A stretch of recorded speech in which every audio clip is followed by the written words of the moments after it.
Okay, I've been slacking pretty hard on getting videos done. Shoot, I even taken a preparation for Gridlife video, and we've been through Gridlife and Proving Grounds 1. They were back-to-back weekends. The car ran good. I kept on top of it. A couple of things happened at Gridlife. Alternator went out, and then after that, I did a clutch kick in third, and it tore apart a stock axle. So expected stuff. So that wasn't a big deal. Had an alternator on hand, had a axle on hand. Mike was nice enough to give me his old setup because he went to the 350Z axles, which is what I'm planning to do eventually. But as for now, the stock axles are actually holding up pretty well. I beat the heck out of the car. So the whole drive line is staying together pretty good. Then Proving Grounds, the one of the bolts on the steering column knuckle came loose and fell out. Mid drift, it let loose there's like cogs inside of it. It's like a slip-on and it's cogged, and there's a bolt that pinches that surround together to hold the cogs from slipping. And that bolt fell off and was in mid drift, and it clunk and just drove straight. So didn't hit any walls or anything, didn't hit any cars, just set me up perfectly to drive off of the course. So that worked out pretty okay. Found a bolt. It was a real problem getting to it because of the V8 swap. It just pretty much hugs that steering column shaft. So Ryan threw that together for me, found a bolt, found parts that we needed, and got it all slapped back together. It's eating through tires great. No problems there. I gotta chill out on, you know what, it's just racing. I mean, the car gets beat. I mean, it's just, it happens. You go a little bit of off course and, dip your tire in the back. I mean, this just automatically just grabs and takes the whole bumper. That's what happened at Gridlife. And then it didn't help that I hit the wall at Proving Grounds. So it wrecked it more there.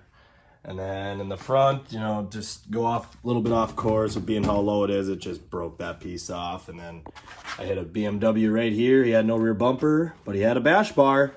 So hit that, bounced him off, and kept going. But that was just kind of the problems that the car kind of threw at me, but I was able to solve it. Gridlife was amazing. Again, met some really cool new people.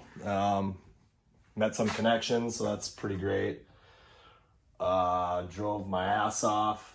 I got Fugazi on the multimedia part. They're going to make me a rad ass video, so for that and Proving Grounds. So that's kind of why I didn't do a recap video, because I kind of had that covered, but more like on a professional level instead of like a vlog kind of a level. But I don't know. It was nice to not have to worry about it. So it'll kind of have like a built-in story kind of involved with the whole thing. So it'll just take a little bit for them to get that all put together and stuff. They got their own stuff to do, other than, helping me out. So yeah, I do have a bunch of things to do before Lakes Jam at Brainerd.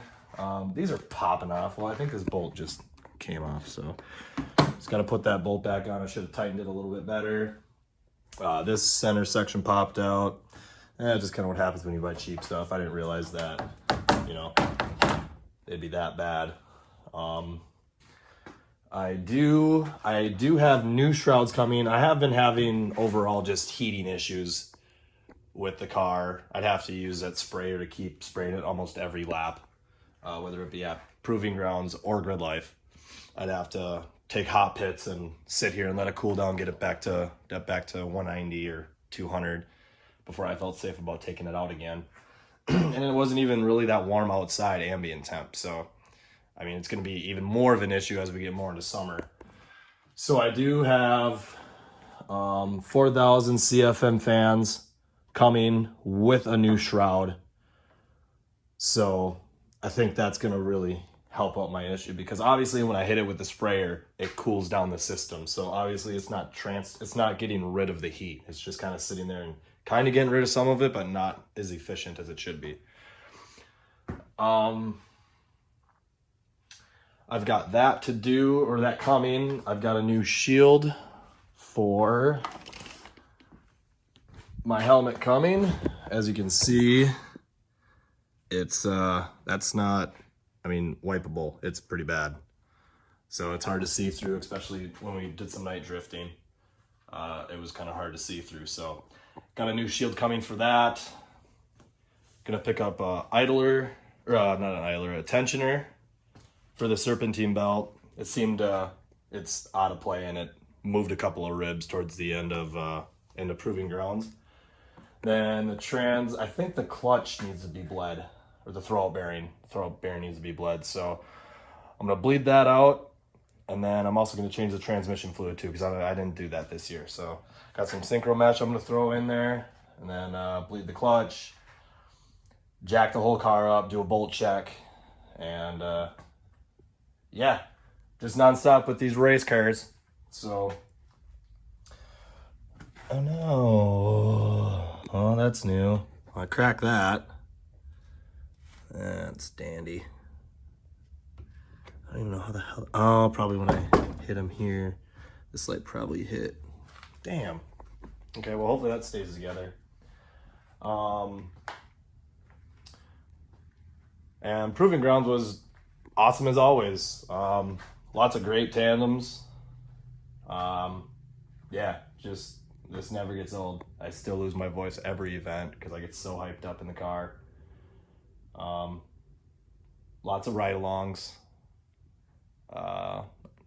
You know, I don't build it just for myself. You know, if I'm gonna build it, I got an open seat. You know, might as well fill it if I can. So, not a big deal to me. It actually makes me feel good about giving people that experience. So I've had at least half the people say they've never been in a drift car. I don't know if they're lying or not, but it doesn't matter. They're in the car anyway. So it's just cool to kind of know. But that's all. I'm gonna get this thing up in the ground, up in the air, up off the ground, and then kind of start fixing everything before Lakes Jam. I want no issues. I just want this thing just to work, change tires, put fuel in it. That's my goal.